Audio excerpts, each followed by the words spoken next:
A number of years ago, a table tennis coach came to me and said, Samson, what is your thing in table tennis? And I'm like, what do you mean, my thing? And they're like, well, every coach has the main thing that they really talk to all their students about. One coach, it's all about the footwork. Another coach, it's all about spin. Another coach, it's all about the mental game. Another coach is this and this and this. So they said, so what's your thing? And I said, actually, I don't have a thing. I teach everything. Then, I went home and I started thinking about it. And actually, he's right. I do have a thing. Here's the main thing as a table tennis coach that I talk to all of my students about. And that is having game quality, game mentality, game approach every time. Does this apply to Power Pong robot training? Absolutely. The reason that a lot of people don't improve with robot training is that they don't picture an opponent. The people that are improving the fastest, they know how to play game timing to really simulate a game, even though they're playing with a robot. So in today's video, I want to talk to you about game timing as it relates to robot training. Okay? So there's a lot of different factors when we're talking about timing of the ball back and forth. There's the type of hit, there's the speed of the hit, there's the distance that the players are from the table. There's a lot of factors. And today we're going to focus mainly on one factor. And that factor is how far you are from the table and how far your opponent is from the table.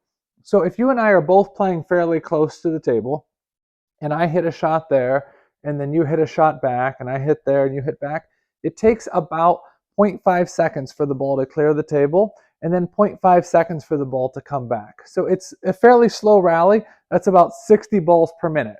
So if you want to just do a normal warm-up where you're close to the table, and you're picturing that the opponent is close to the table, boom, ba-doom, boom, ba-doom, boom, ba-doom, back and forth, that's around 60 balls per minute, okay? So obviously, if you are playing faster, you're hitting faster, guess what's going to happen? In a game, the ball is going to ricochet back faster, so that would be more like 70 or 80 balls per minute. Now we're going to imagine that you're close to the table here, and we're going to imagine that your opponent is far from the table here. This is what we're picturing. When you hit here, it takes more time for the ball to go back. So it takes more time for it to get there and then more time for it to come back. So now you're looking at something like 0.7 or 0.8 or 0.9 seconds for it to get there, and then 0.7, 0.8, or 0.9 seconds for it to come back. So with this one, we would be somewhere in the range of 60 to 80 balls per minute. This one, when you're close and the opponent is far, it's obviously going to be a lot slower. We'll call this 30 to 50 balls per minute because you're going to have more time between hits. Now, what about if you're far, you're way back here, and your opponent is right here, he's close to the table? Well, it would be the similar principle with this, that you'd be in a range of 30 to 50 balls per minute. Now, what about both? Your opponent is way back here, and you're way back here. Boom, boom, boom, boom. Now, what would that be?